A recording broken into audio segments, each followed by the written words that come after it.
All right, we'll race.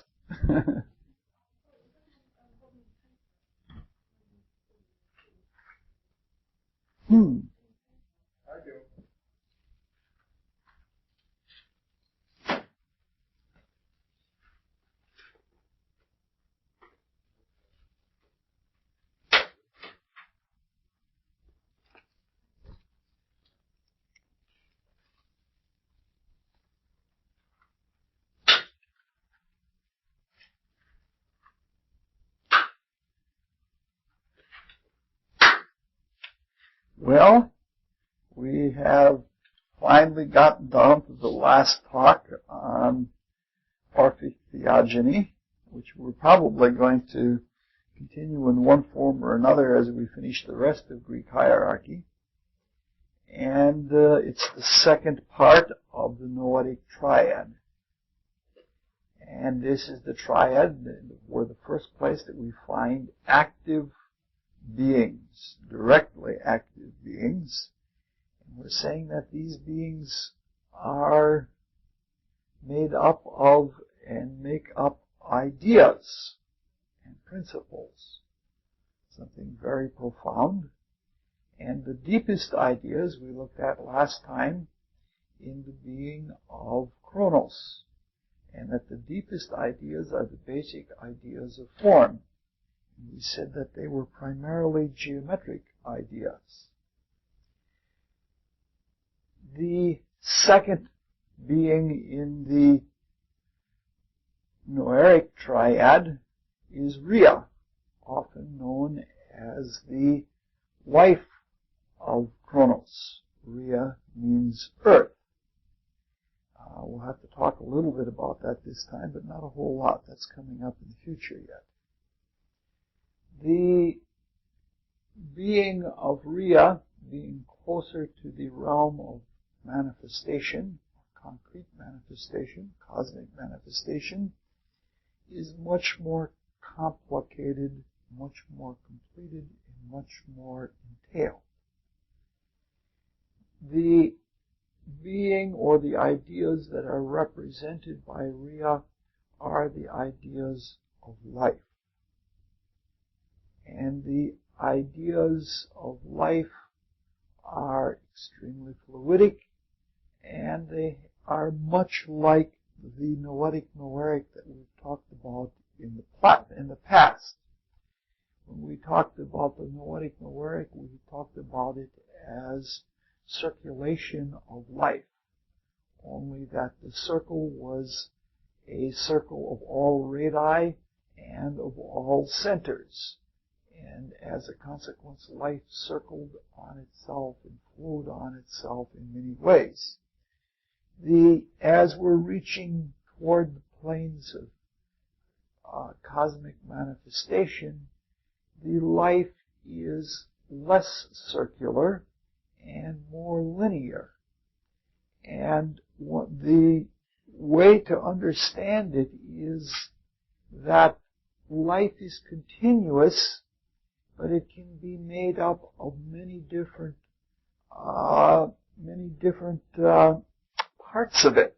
I don't know how to say it. If what is represented by Chronos,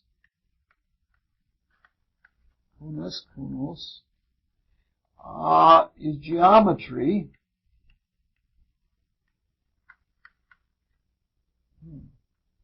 All right, I just assume leave the R out if I could. What is represented by Rhea is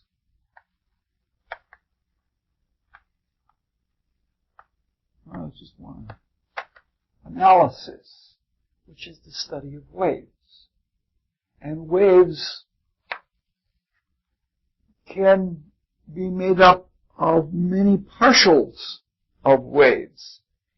The formation of any given wave is called harmonic synthesis or harmonic analysis. Harmonic analysis is seeing what different or how many different partial waves make up one wave.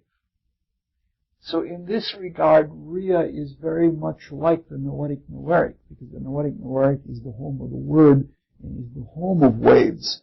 So what we're looking at here, if Kronos represents hard geometry and definite shape, the Rhea represents fluidic life. Nothing hard and firm. Everything is always flowing, and everything is always trying to bring geometric ideas into life. It's more complicated, but even in its complications, it's not so bad because it is indeed flowing. And when something flows, there is a tendency for things to unify. I don't want to go too much into that. When we talked about Kronos, we talked about Kronos being both parallel and reflective, in that the Kronos was the father of the sun, and it represented the same as the fatherness, the hyparxis, within the noetic triad. We have something similar with Rhea, but we start getting into new ideas here that are very interesting. And it's going to lead us into a whole thing that I don't know how to put into words, because it has to be gotten, I think, mostly by intuitive feel. Rhea is the mother of Zeus, the demiurge. And therefore it is both the parallel analog of the motherness of the father in the noetic, and of the general spiritual feminine in the noetic noeric. In both cases, the whole idea of holding a mediating, centralizing kind of position is what is represented by all the feminine figures. That brings us to a very complicated subject, and this is the one I don't know how to put into words. Virgin mothers. There are many, many virgin mothers, and the Orphics are keenly aware of that. Virgin goddesses that are virgin mothers are to be found at various levels. And in each instance, they represent a different quality of virginity, a quality that is not easy to point out. The first of the virgin mothers is the ineffable. And the ineffable represents the virgin unknown potential. This is the thrice unknown darkness that veils it's utterly virgin. Everything in the absolute is utterly virgin. Some folks feel that this is the Isis that cannot be unveiled. I don't know what to say about that. Moving down, then we have the infinite, the power, or the mother, or the many, in the motherness of the Father in the noetic triad. And this Virgin Mother is veiled by the egg of night, and in turn it veils the virgin, it itself veils the Father, or the fatherness. I don't know how to put all these things into words. In the whole concept, let's take it as something that is much more familiar to us. What we call the biosphere is sometimes designated as Mother Nature, because it's live and it has and instinctual wisdom in it. But the nature itself, the forest hides the trees, so to speak, rather than the not being able to see the forest for the trees. The forest hides the trees, or what many better said, that the external manifestations of nature veil the great wisdom of instinct that is sleeping and working sort of in a dream state within nature. But the Mother Nature itself, even in that instinctual consciousness, being veiled, also veils the consciousness that potentially is going to come out of nature when the beings within nature rise to self-consciousness. So this mediating position of the Mother is a position that is always veiled and itself veils other things. Part of it is the nurturative surrounding quality that is always associated with the feminine consciousness, and it broods things within itself that can be seen as the veiling capacity of the Virgin Mother. But because so much of it is unknown, there is always a mystique, and that mystique or mystery produces a veil that makes it hard to understand the Virgin Mothers.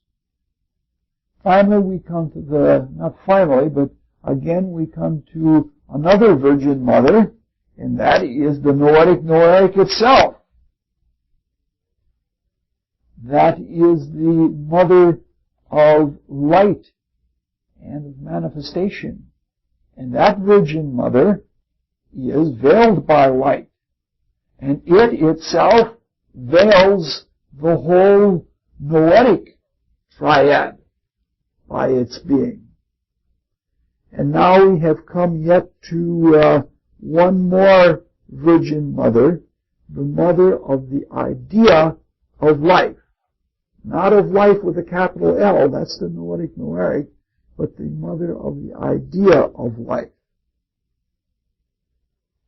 And that is also the Mother of self and the Mother of feeling, because it is the idea that generates all of those kinds of ideas. The only thing I can say is that unless you happen to know intellectually or academically, it's very difficult to understand which of the Virgin Mothers is which and what is meant by it. You can tell it by feeling when you read mythological literature or when you read philosophical literature that is quasi-open or quasi-apparent. You can feel what each of the four virgins are, but they each have a distinctly different nature. For example, to use the Christian terminology, the Holy Spirit. The Holy Spirit as a divine angel, is pictured as a dove, and that it is a pure and virgin dove that is descending. And it's descending, usually pictured in a column of light. Now, in that there are two virgin images. The selfhood of the Holy Spirit is what is represented by the dove.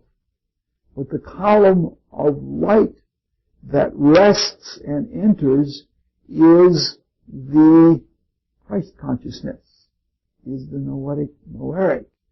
And whereas the dove is something that can be objectified as a being or as a dove that flies, the light that it is suspended in is not something that gives itself to even ideational form.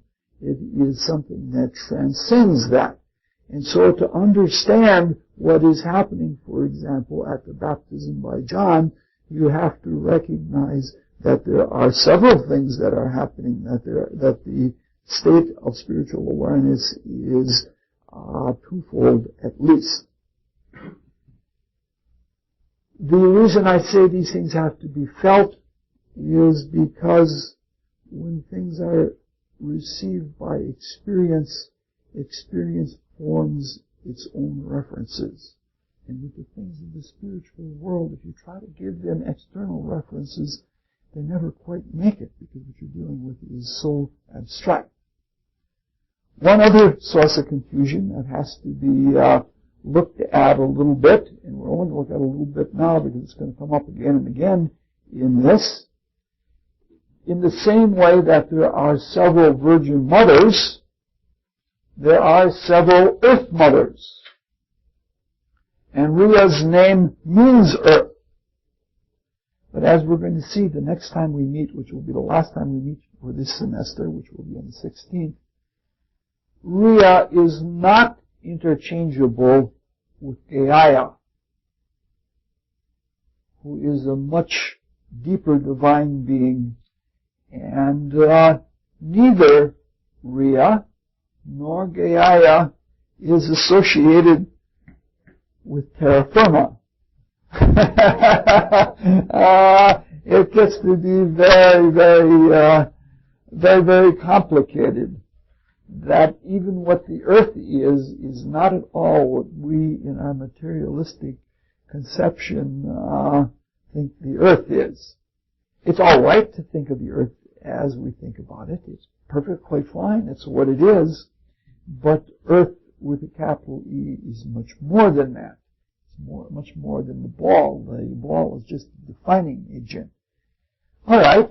Rhea, in her motherhood, or in the motherhood of life, mothers give birth to children. And the primary child of Rhea that we're looking at right now, there were many other children that we're going to see in the Olympian version of creation, is Zeus. And this is the idea of a being of life. So Zeus represents the complete idea of a being as a self, as a being itself capable of forming ideas. This is the sun with a capital S, and you can put an O or a U in it. That is where of the sun with the S-O-N, or of the Noetic. So Zeus, you might say, has two virgin mothers, one being the Noetic and one being Rhea. But Zeus is, you might say, the intended one, because this is the birth, both, as we have said before, of individuals, ones, which are in fact trinities, and of God. Because both are born in that same self-conception. Also, the whole idea of a complete universe is born in that same idea. So it's like saying that if you form the idea of a creator, because the Noetic and the Noetic, even though they created and are far more highly created, they subsisted and they were intelligible, and their creation was internal to their internality, and they were not really distinct beings, and they were not creators that made a cosmos. So in the birth of Zeus, which is the demiurge, that creates all of the cosmos, which in the Orphic terms is called the sensible world. And so all of those are born at the same time. Individuals, and God as an individual, and the cosmos. So they're all all born at the same time, and they're born by the reflective process, which is both reflective and parallel, and so everything comes to be by them. Now, there's a really unusual notion here, because this is also the realm of the ideas of feeling. And when we think of it as being a realm of abstract ideation, or of forming abstract thoughts, or better said, abstract notions, we think of it as being mental. But it is every bit as much feelingful as it is mental. The process of evacuation, which is what the process of thinking is, or the process of unification, where ideas are brought together and unified with each other in order to produce an idea, they're brought together by a cohesive quality, and that quality is the quality of feeling. This answers a lot about the nature of Jupiter in astrology, because Jupiter is a planet that is at the same time a planet of feeling, but it is a planet of mind as well, and it is a planet of spirit. And the ability to function as one who draws together ideas, the ability to do that is the ability to feel ideas into existence. Not to emote them, but to feel them. So, in reality, the birth of God, the birth of the cosmos, and the birth of selfhood are brought together as a consequence of being unified or felt into existence. The most essential feeling in this is the reflection of the awareness of life and the awareness of self as a being of life. And this feeling of the noetic as the womb, or the perpetual womb for the birth of self, has about it the quality of uniqueness. It's not just that every time we discover ourselves, that's not because it's a different instance of discovering ourselves that makes it feel new, or that makes it feel unique and singular. It is the very nature of the feeling itself. You know what I'm trying to say? That if we forget about everything externally around us, and we focus our attention in such a way that we try to observe ourselves, not in an ego sense like I'm going to do this or I'm going to do that, but if we try to focus on the very central self of our being, it is always new and unique, and it has a character of being so complete that it's always there.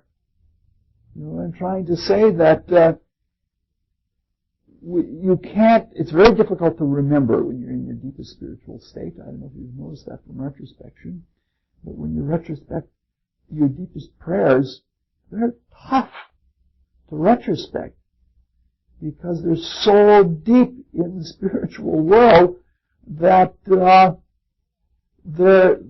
can't associate them with a picture. and they're so live that they don't take a level of form. And so there is that quality about them that any time, if you try to even remember the awareness of self, that's a hard memory to call up.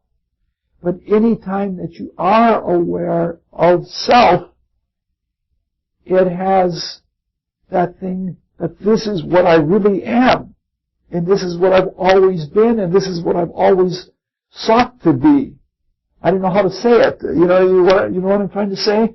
But you get that experience when you know yourself. And so there is that, in that feeling of uniqueness, there is a completeness. And so we have that whole idea that in the third triad we have the completeness that is 1, 2, 3.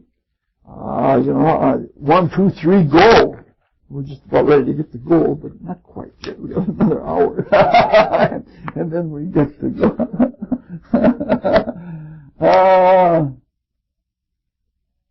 Now, we want to look at a number of other things, but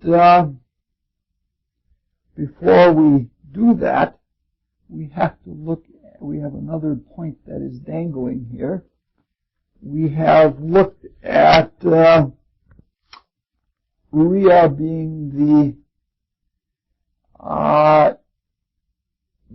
the mother, but we haven't looked at what veils Rhea. We've looked at Rhea as a veiler of the deeper ideas, but Rhea herself is veiled. The Virgin Mothers are double veiled, you might say, except in the case of the ineffable, then it's the thrice unknown. There may be a thrice for all of them, but I don't understand that yet. The answer is, who veils Rhea is our old friends from 4 years ago, the Curettes. Remember the head-shaven dancers that were the ecstatic dancers? When we told the stories of Dionysius and of Orpheus, we talked about two groups of dancers, the more lofty of them being the Curettes, and the less lofty being the Corybantes. And eventually, when we talked about the dismemberment of Orpheus, when he was ripped limb for limb, he was ripped limb for limb by the Maenads, a third group of feminine figures. If we look at our chart, our little chart says that the Curettes are the unpolluted triad associated with or veiling Rhea. Now, the unpolluted part is a really, really beautiful observation of the spiritual worlds, or of a way in which the spiritual worlds work that the Orphic seers noted. The term Curetic is associated with choric, meaning of chore. Remember when we talked about chore as being another name for Persephone? When we talked about the Eleusinian mysteries. I'll have to get those tapes to you sometime. You're missing about 2.5 years of leading up to this, or this leads back to that. If you will remember, Chore was another name for Persephone, and she was yet another virgin. She was the virgin daughter of Demeter, and she was raped by Hades and taken into Tartarus. If we remember again, the Orphics saw that Persephone was the soul. And this whole process of being raped was being taken into the realms of death in which we live. The underworld was everything that is in the sensible worlds, especially down into this very sensible world. And she lived then in a sarcophagus, which is what the Orphics called our body. They called it a walking sarcophagus. In this Orphic interpretation, Persephone as the soul is feminine. Perhaps because in most circumstances it's unawakened. That the human spirit or self is, until we begin to have and complete the consciousness of baptism by the Holy Spirit, it sleeps and it is in a state of feminine virginity. And for us to really know ourselves, we are indeed asleep in that. And Demeter in this story then represents the noetic noeric. And the Kore is then her daughter. Now, when we begin to understand what the Curetic triad is, because there are three, there's three sides to the Curetic triad, just as there are three beings in the noetic triad. So each of them itself has an association with the Curetic triad. To understand this veiling of Rhea, or being associated with Rhea, we have to go back into Orphic mathematics again. The point, as we've said before, is a focus or a position of being or beingness. It is associated with the noetic. The line is a projection of points.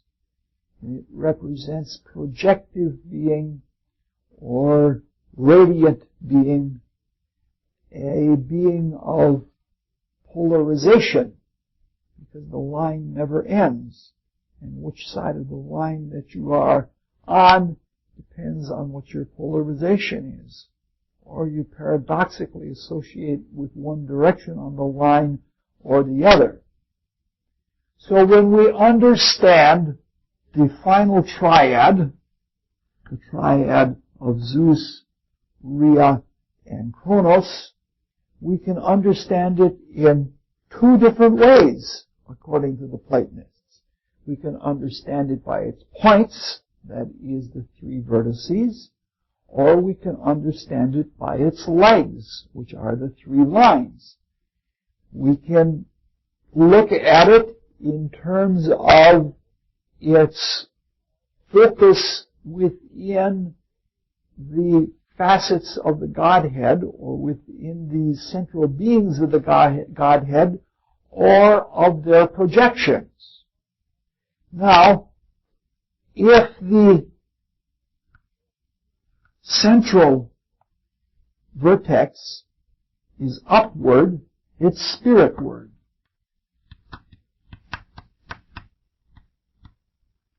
If the central focus is downwards, it's matterward.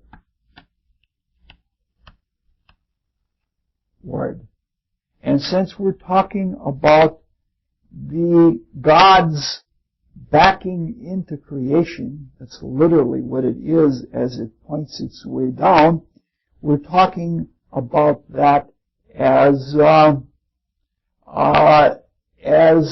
the coming into manifestation rather than the spiritualizing out of manifestation. In either case, the horizontal limb is always associated with the feminine, because the feminine is associated with receptivity. It receives the instinctual forces that come from nature and passes them up to heaven and more so, it receives the heavenly forces and takes them into nature. The horizontal line is very much like the horizon. See, we're getting a little bit closer to the idea of Mother Earth now. But if we remember the 47th proposition of Euclid, the 3, 4, 5, this is the vertical was always the masculine, the father. The mother was always the horizontal, and the son, that was the alchemizer of soul material associated with the number 5. I should have brought the big book back, because in the big book there is that picture of the 47th proposition of Euclid, whereby one solved the whole family of triangles that belong to the 3, 4, 5 family, which are right triangles, so they solve the theorem of Pythagoras, but they are a union between numerology and numbers and geometry. They're a union between the father being associated with geometry and the offspring or the child being associated with arithmetic. And the mother is in between with analysis, which ties the two of them together. With analysis, you can numerically synthesize geometry, or you can take numbers and turn them into geometric figures. But again, the horizontal is always associated with the feminine because of its great receptivity and being the base of everything. Everything falls or rises to that flat surface. Now, if we actually look at this figure of the downward triangle that associated on the top part, we will call this Rhea. This is actually not a triangle, but it is actually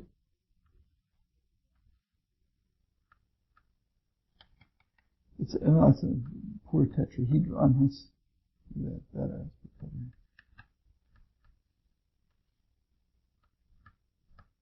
It's actually a tetrahedron.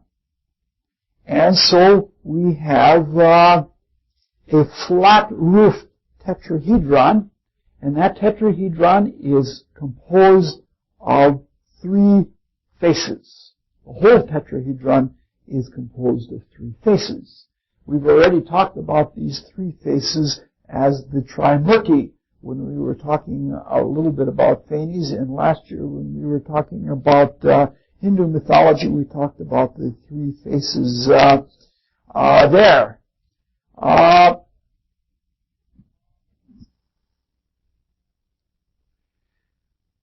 Oh boy, now how to get to this. This represents that there is a triangle, or one face of the down-pointing tetrahedron is associated with each of the 3 beings that produce ultimately the vertex of the demiurge. And each one of these faces relates to one of those members. And then associated with, or veiling them, associated with each of the limbs of the flat roof of the tetrahedron are the curetes. Now this is really a very beautiful idea that the Platonists have. Their idea is, or what they observe, is that this curetic triad that is associated with the triad, with the 3 triads, or the 3 beings that result in the birth of self, this means that there are 2 ideas of self. One of which is an active part, and that active part is the part that becomes associated with the manifest fabricative creation of the demiurge, or of us with our lives. That would be called by the Orphics the polluted part. And so that there is part of ourself that gets mixed up in it all, and it puts its whole being into it. But at the same time, there is an idea of self that remains unpolluted. And so that the idea of self that remains unpolluted is there as an inspiring image for us in our manifestation of our spiritual being. They both feed each other, but there's something here that is sort of like a double lock kind of feature, that there's a safety in it all, that no matter how much we participate and put ourselves into the incarnating process, we still have the pure self that is associated with the curettes that we can always go back to, and that is sort of, this relates to something that in a lot of cosmology is associated with the different atoms, ADANS, and they are the different ideal humans at different levels. But you get the whole idea here, is that there is a pure nature of self, and then there is not an impure, but there is an active or fabricative self that is changed or, so to speak, lost in the work of the demiurge. So one remains the ideal idea, and the other gets changed by generative activity. Both feed off of each other. And now we get to go into this idea even more, because the mathematics comes into it even more. Because here we have our old friend again, the tetrahedron, which we said in Orphic mathematics and in Hindu mathematics was the symbol of Immaculate Conception. The Immaculate Conception of self, of God, and of the cosmos. We spoke a lot about that last year with Swayambhuva. Now we're going to look at it in a different way. We're going to look at mathematical functions. In the supersensible world, that is, in the transcendent world, or worlds, I don't know how you want to say it, creation is accomplished by addition. And addition is how would you say it? Is the other face of deduction. And deduction is a drawing together. And so the process of addition is a process of compounding and unifying and drawing together. And when we create, whether we create the idea of a church or a book or a lifetime or whatever, when we create the idea, even before the thought form, we compound together many universal ideas. And we draw them all together so that it becomes an idea that is composed of elements of many other ideas. In the Rosicrucian cosmo-conception, we have the idea of a ship, which has the idea of buoyancy and the idea of wind propellants and things like that. But ultimately, the ship has all kinds of ideas within it. When we get into the phenomenal worlds, or which the Platonists or the Orphics would call the sensible world, the way things are done there is by multiplication. And that multiplication is effected by division. which is a very different kind of activity than deduction. Even though in arithmetic multiplication is fast adding, it's not the same thing. It is much more a separative process. And so the multiplication is a matter of division, and when we talked about Dionysus being ripped or divided into many pieces, or of Osiris being cut up into many pieces, we were talking about distribution. And distribution is a divisive process. The way things that are built in the phenomenal realms, the sensible realms to the Platonist, they are produced by dividing. The most common example being cell division in the physical body. Another kind of example is separating or dividing off a thought from an idea, a concrete thought, or of taking one emotion and cutting it off or out from a total flow of emotions. So we see then that addition is the way of the spiritual worlds, and multiplication or division is the way of the phenomenal worlds. But addition is in many ways counting. So to pass from the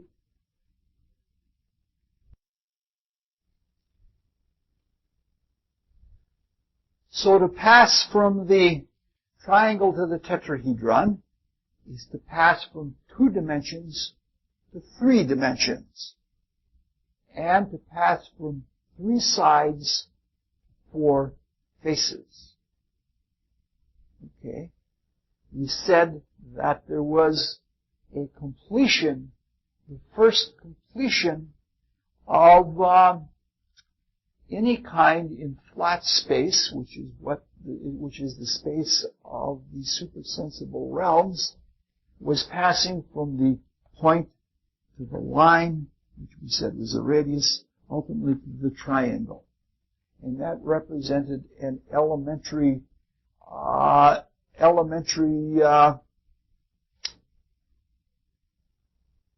completeness or finishing. This passing from the triangle to the tetrahedron is called the sacred formula of falling from 3 into 4. 3 faces, from 3 sides to 4 faces. The number 4, as we will see, and we'll see it over again and again, the square and the cube are a figure of construction and fabrication in its harsher sense. It really is the whole realm of everything in the phenomenal worlds. When things become externalized, they become externalized by the right-hand rule, that fields form around a vector of energy. Now, the formation of the idea of self is to pass from 3 into 4 and beyond. And this means that the birth of self is together with the birth of depth. I don't know how to say it any other way. 4 points, 4 faces, are the least number of faces that allows you to have the depth of 3-dimensionality. Meaning to say that the possibility of a withoutness and a depth is not there, and until we have the compounding number 4 in our consciousness. And what we're really saying is that we cannot have a concept of self without a concept of depth. At least that's what the Orphics seem to be he's saying. And this is a profound statement. It answers a little bit of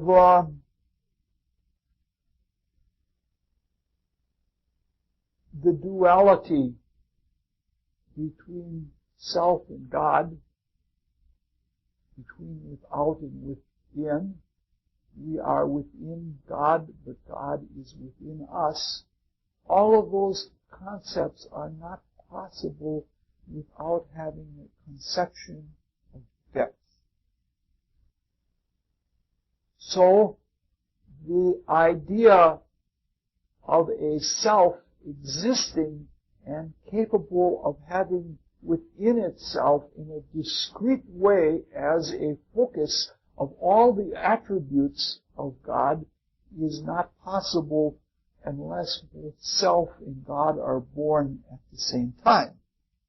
Now, just in terms, this means that we as human beings can learn about the nature of self and the nature of God more thoroughly than anyone else in the cosmos.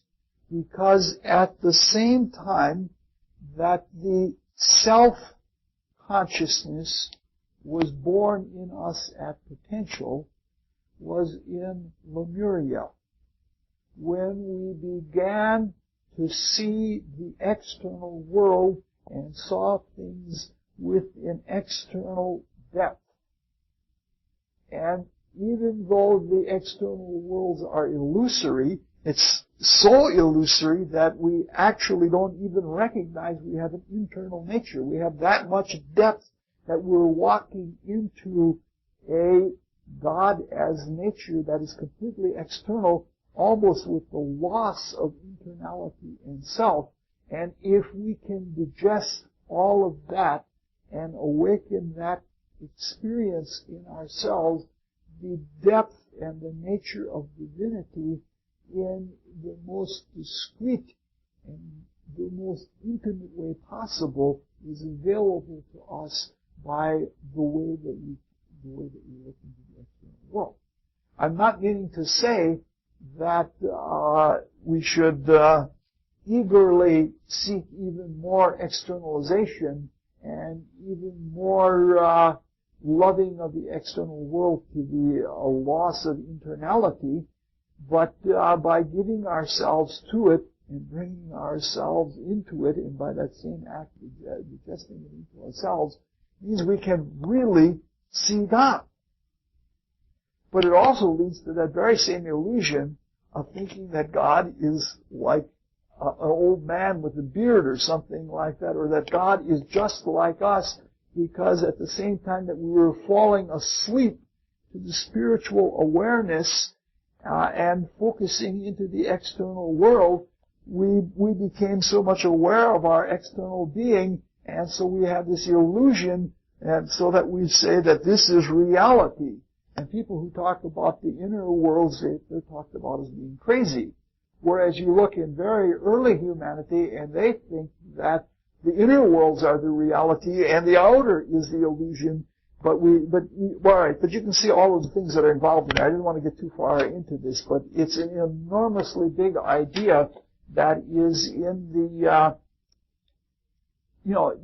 idea that you can remain in that theoretic purity and at the same time project into depth and further. All right. So we have some idea of the concept of illusion of the external world.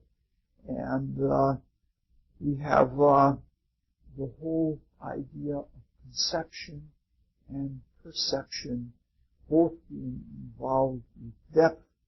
And we can see how important we are to being able to bring the universe into its external objectification and completion. Just as a side point, I don't all want to go into it, but if the next state is to have a consciousness where we see through the depth to the spirit within and behind it by having externalized the depth in the first place, that is incumbent upon our ability to, in the first place, have depth perception in spirit and in physical perception, so that the better that we do with the objective consciousness of externality, the more capable we will be of seeing through it, so that if we withdraw and shirk from matter and don't put ourselves into its depths, we will not be able to pass through it, through that veil of it, and enter into the new kind of consciousness that will be a throughness kind of consciousness that comes from externalizing depth and condensing it and then passing through the finality of it to what is behind it after the completion of the externalization process. Okay. This brings about another beautiful, interesting mathematical thing. And that is the generational idea that we've not been looking at all along. We can finish that off now. Oh boy.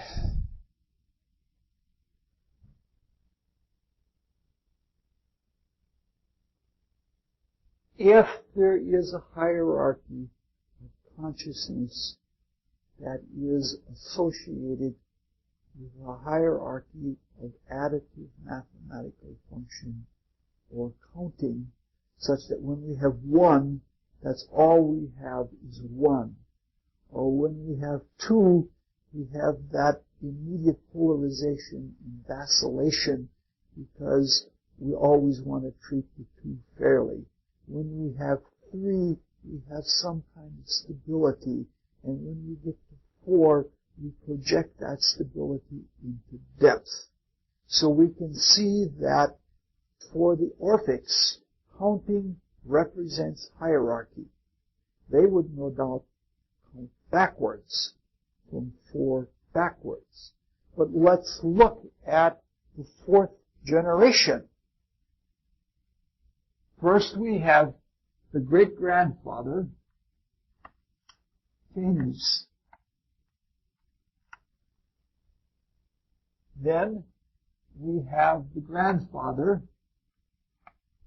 Uranus. Then we have the father, Cronus. And then finally we have the demiurge, Zeus.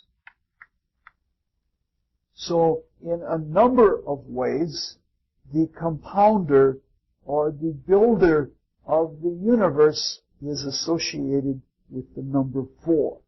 That it is strictly in the additive process, it is the fourth generation, as in that Phanes is the first generation, and so that everything in the cosmos, as understood by the Orphics, conspires for the number 4, for the compounding of the sensible universe to be coincident together. Okay, there's a tremendous amount to ponder in this. As usual, it's one of my favorite things that I do in life, and it's also one of the most painful things to me, is I touch on things and I paint a broad stroke and then I run away and I'll let everybody else carry it out.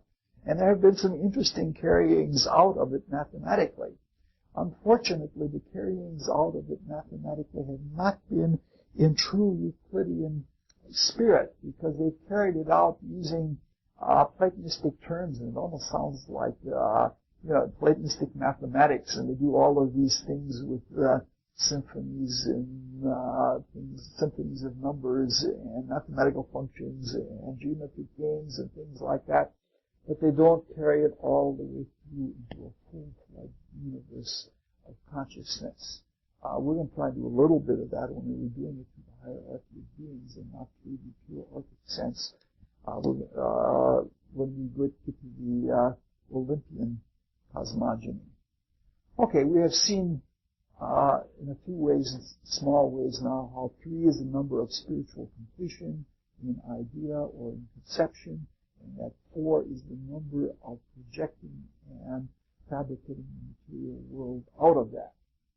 We could give many other examples like the phenomenal worlds being 4 in number. There are only 3 given here in the right-hand page of our chart. The 4th one is taken for granted, and that's the world of illusion that we live in. We could look at the 4 qualities of experience that we have of thinking, emoting, acting, and impact. We could do all of that. We could also do the accounting of the 4th generation by the qualities of spiritual powers of hierarchies themselves. Because there are, like in Rosicrucian terminology, the beings that would be associated with the Thales-like consciousness would be something like the lords of the flame, the cherubim and cherubim, and they give of themselves in complete freedom. That is because they remain always intelligible, and they subsist in there, and they can give of themselves totally without any loss. And we have other beings like the lords of wisdom, the lords of individuality. This is just saying something really quick, because we're going to come back to this later on, who also give of themselves, but and they come to self-consciousness, but they have self-consciousness all the way. So they don't completely give from a subsistence in intelligibility, but they give with complete self-consciousness. The 3rd generation, then, the Chronos generation, or the generation of the Titans, would be those creative hierarchies like the lords of form and the archangels and angels, who gain self-conscious in the process of giving, but they gain it out of time with the cosmos. And then the 4th class is us. Again, we associate it with Zeus, because we are what's born right in time. Our self is born right in time with the whole business of it. But again, that's just flashing through something. I don't want to go into that. All right. We can also then see now how the number 7 is a number of universal spiritual completion. We saw it in one way in the Star of David. We see it now in another way in the 3 on 4. And we see it in yet another way in the Pythagorean, the famous Pythagorean triangle, the 1, the 2, the 3, and 4. Together they produce the number 10, the masculine and the feminine, the straight line and the circle, the IO, the number of completion. Like when you count to 10 when you're getting angry, you're supposed to go through the whole hierarchy of consciousness. And so we have in the 4, the material world, and the 3, the noetic, and the 2, the noetic noetic, and finally in the 1, the noetic. So you can flip it around and go the other way. I'm just breezing through all of this really quickly. But at any rate, we can see why there is hebdomatic association in the completion of the super-sensible world that is in the Noeric triad. There are all those hebdomads, meaning 7, because there's spiritual completion there. We have spoken a little bit of that. Let's look a little bit at the chart. For each Chronos, Rhea, Zeus, and each of the 3 members of the theoretic triad, in the face-down triangle, or the face-down tetrahedron, for each of them there are a hierarchy of 7. Now we haven't talked about this yet. We're still a little early to talk about it now. Later on in this class, like next year, we're gonna get to that.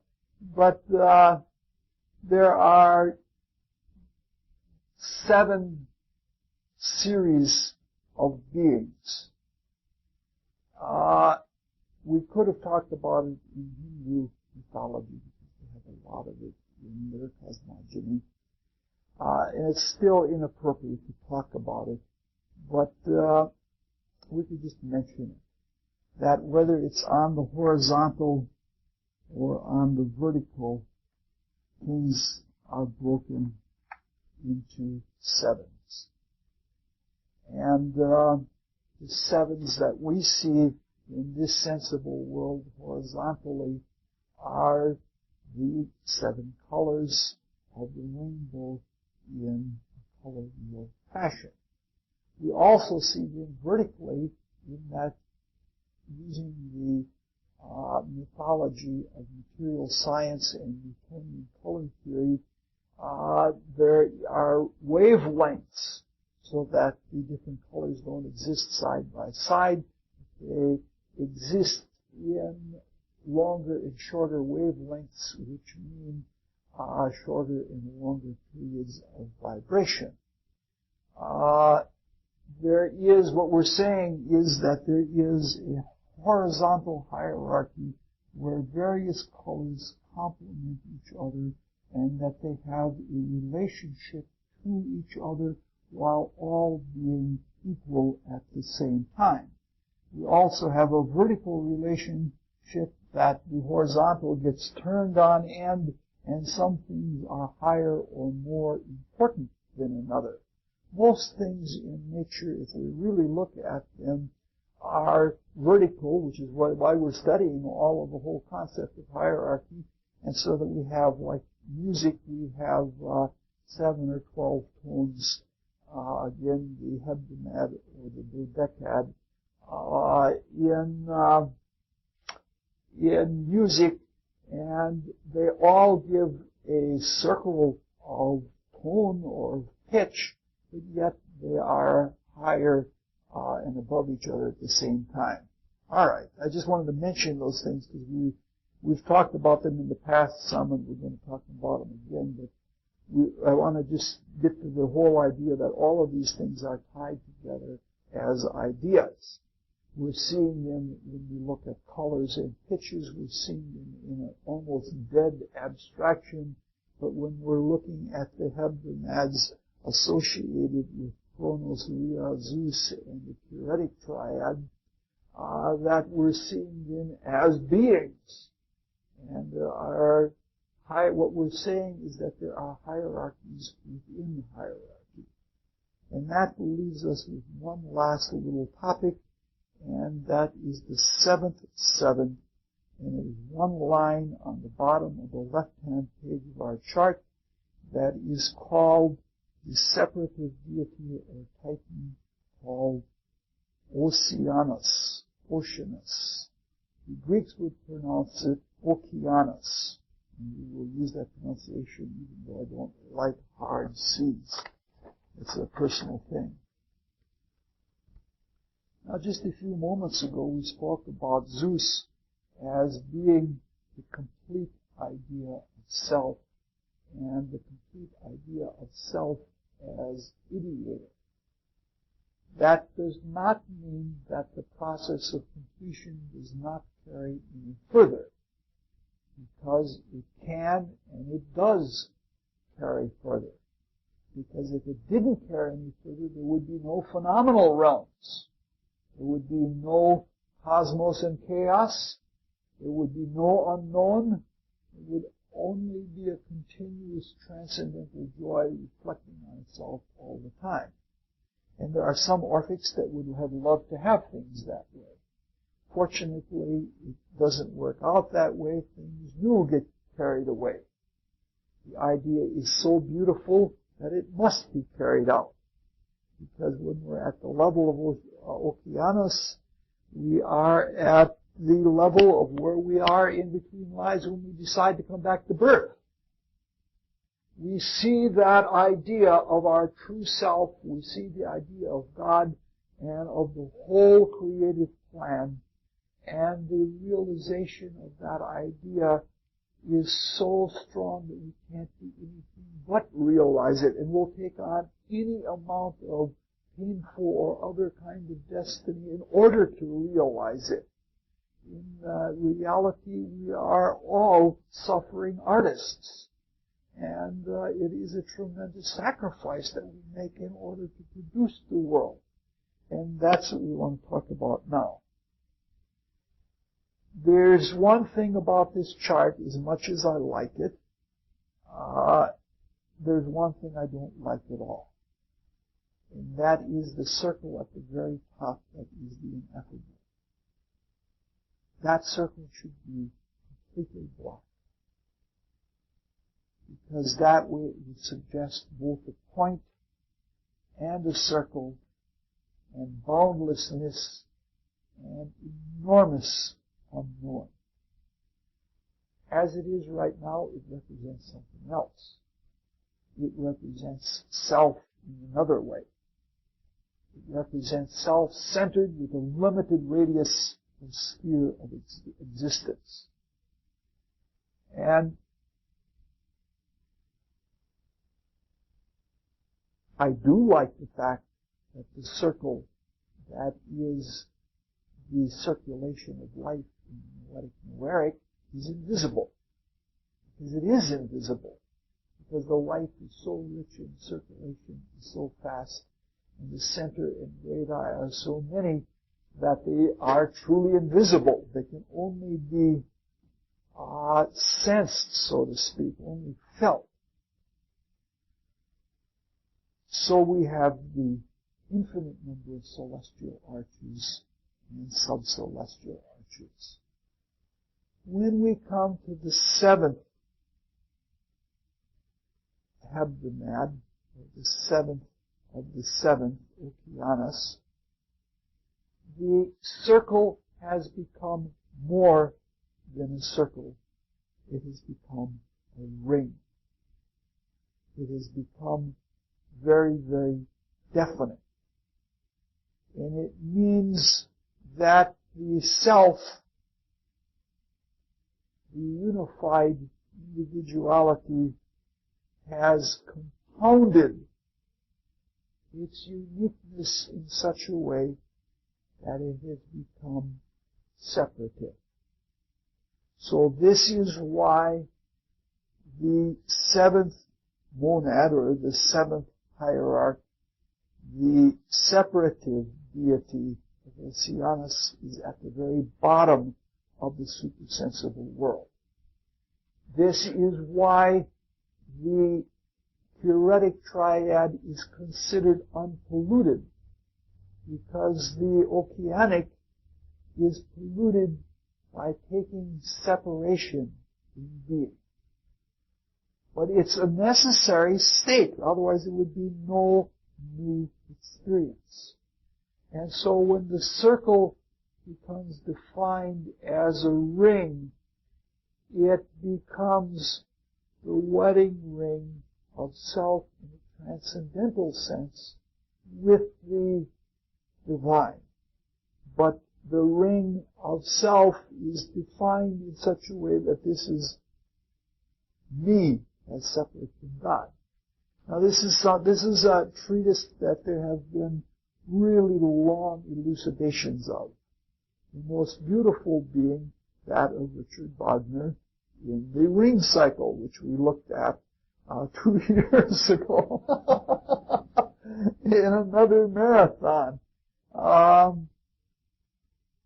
It was the ring that when we forswore the love, the unifying, compounding, additive quality of love of the supersensible worlds, when we forswore that, we developed the ring of power that we could not only create the sensible world, but we could transform it and fabricate it however we wanted and actually do whatever we wanted to our own good.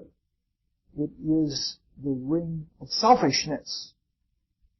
In some schools of occultism, it is called the circle of Satan, because it has that separative, Saturnian, Satanistic type of quality. And in this sense, the demiurge is, in Jewish cosmogony, is associated with Jehovah, and it is much more associated with Saturn than it is with than it is with Jupiter. However, when both conceptions are taken together, that is the separative quality where things are brought to a point, or whether it is the expansive and unifying quality, the total judgment and becoming into uniqueness and the passing out of it is what is involved with Saturn and Jupiter, which is why in esoteric astrology as well as in exoteric astrology, all aspects between Saturn and Jupiter have to do with the cycle or with the line of judgment, because they are the two judicial states of consciousness, the condensing and the elaborating, or the small and the large, one working to the letter of the law, one working to the spirit of the law. In any case, this separative quality is necessary for this phenomenal separate cosmic creation. In this sense, the circle not only becomes defined like a ring or like a wheel, the wheel of rebirth in the vertical sense, or the wheel of destiny in the horizontal sense, but it goes beyond being a ring and a wheel. It becomes something like a noose that becomes tighter and tighter and eventually cuts us off from the phenomenal worlds. That is, at least when we're incarnating into the phenomenal worlds. On the other hand, when we take the Jupiterian route going the other direction, it becomes something like a ring buoy, and it becomes a relaxing force rather than a tightening kind of force. If I'm not mistaken in this, and in this I'm just guessing about the orchids, but I don't see how the guess could be too far from wrong, the hebdomadic hierarchy of the seven in the oceanic ring are the seven manus that we talked about in the Hindu cosmogony, or in Judeo-Christian cosmogony, they would be the seven patriarchs. That is the seven epitomes or stages of humanity, each being associated with a period of time in which that stage of human being is brought to one kind of quality of perfection and then another and then another. Okay, there are a few other little things. In the same way that the deduction is part of the additive process, so the separation or division is part of the multiplication process. And in the sensible world, if you look there, you will find that there are a lot of dodecads. And this is why 3 plus 4, an additive function, equals 7.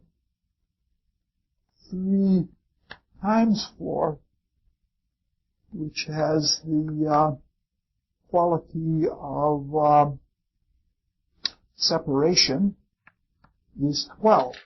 And so the consciousness of the sensible worlds are hebdomatic. Those are things that we'll probably talk about eventually in the future. Now, there are just a few other little things that I'd like to tie together with some things that we've talked about over the last 3 or 4 years. I don't know how to do this because the people come and go and they're not in. But if we have the triad of Cronus, Hera, and Zeus, and the Curetic triad, and the Oceanic triad, we have 7. And each of them has a hebdomad composing them. So we have 7 sevens. And we then have 49. So we have 49 hierarchies in the Noeric plane. But when the noose is drawn to the point, and it becomes a point of ego, of separate itself, we have 50. Now, This is a cosmic formula that we've talked about before, and we've talked about it again. It is a cycle of 50 new moons. And if you remember in the story of Perseus, Egyptus had 50 daughters,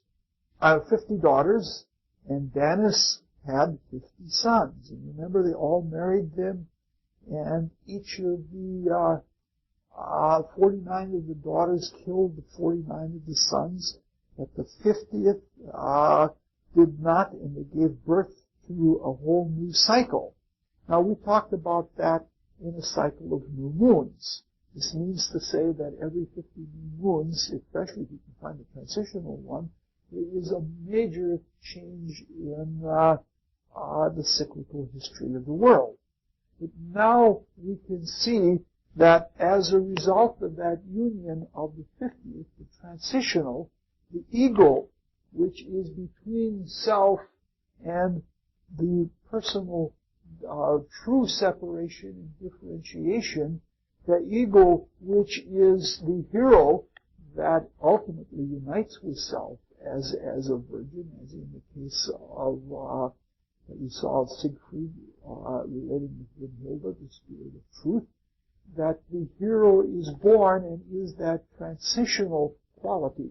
So in the birth of the hero is someone daring to create, not only create the world through the 49, but to step into it even at the price of life of the soul, because that's the only way that the creation can be brought out and be tested to know the unknown.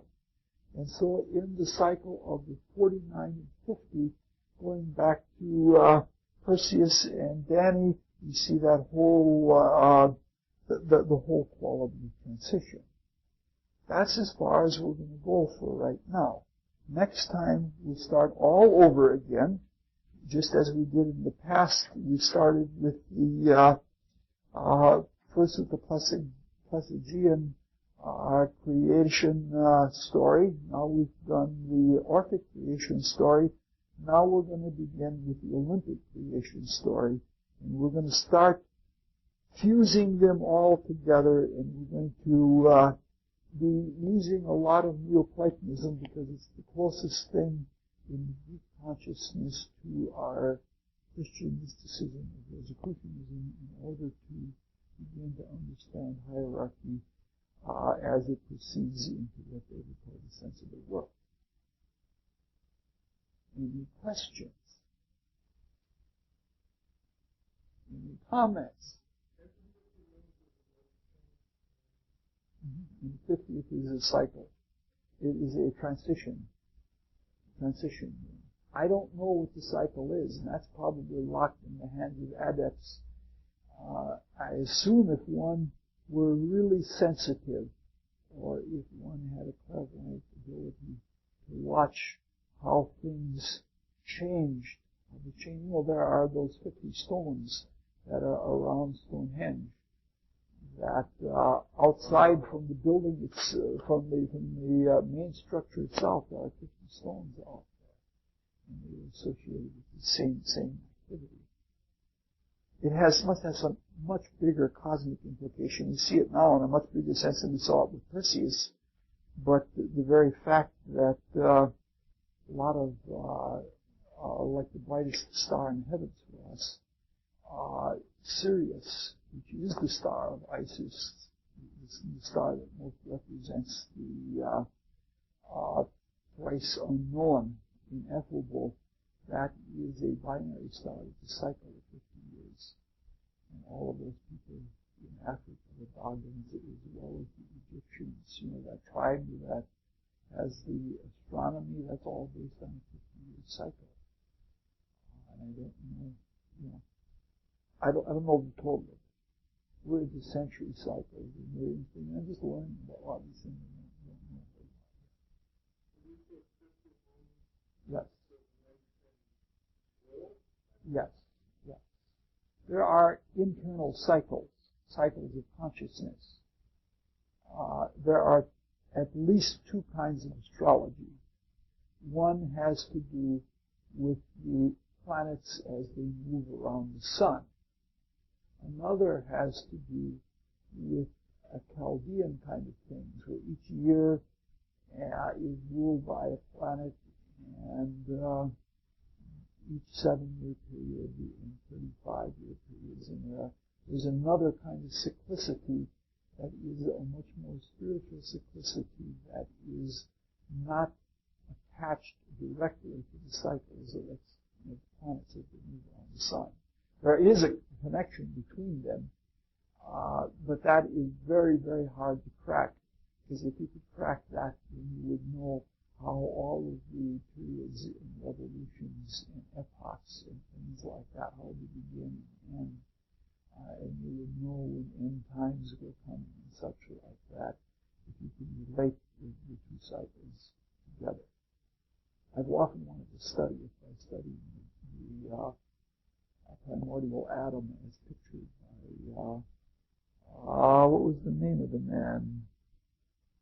Edwin Babbitt wrote a book on color, and he actually drew out the shape of the primordial atom as a spiral with many other spirals. You've seen that book already, and that's the one that Matt Heindel edited.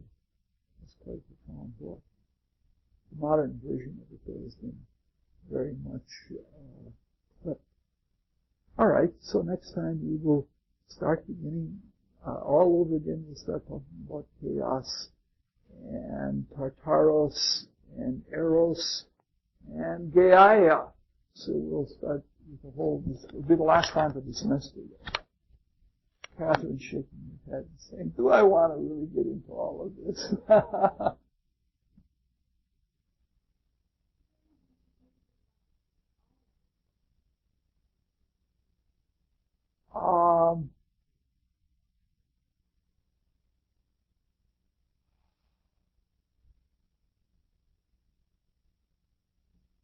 I don't know what to say, but each of the 7 sevens is distinctly different.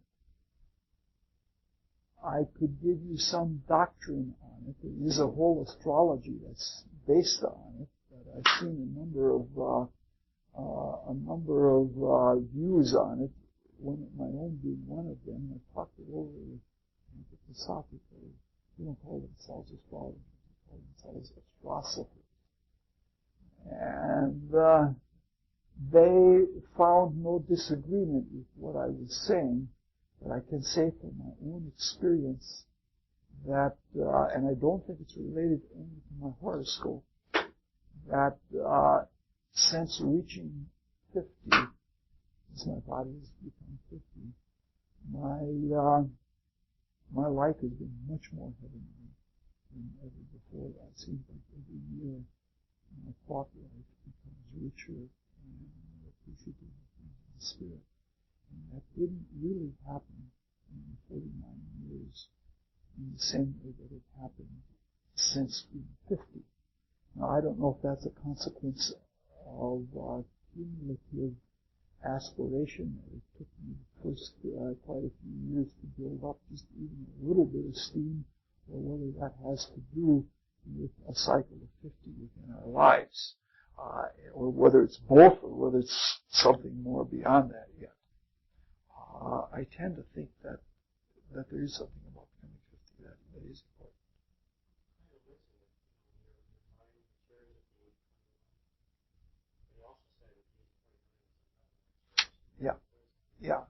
Yes. Prime mentality begins at that time. And for me, it's certainly been true. Dagmar, how about yourself? Do you notice anything about after becoming 50? I was thinking, at one time, I talked to one of the astrologers who said that you have the various 7-year cycles in your life, certain destiny, you have to when you come to your 64th, 63rd, now then the time is open for you to do what you will. Oh, yes. I've heard that also, yes. Yeah. Yes. Yeah, but I think they're less involved with it.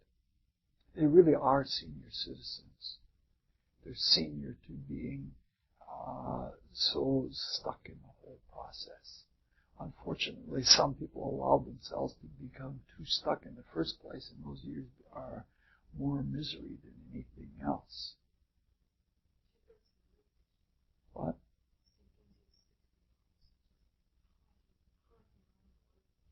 Where is this at?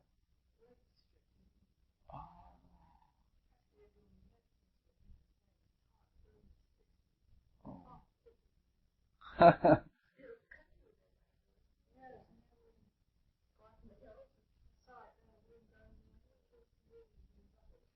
The astrosopher you spoke with, was it Willie?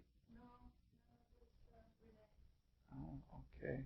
I had long conversations with Willie. I wasn't highly impressed. But he wasn't dead. He wasn't dead because you could get excitement going in him. So, well, thank you very much.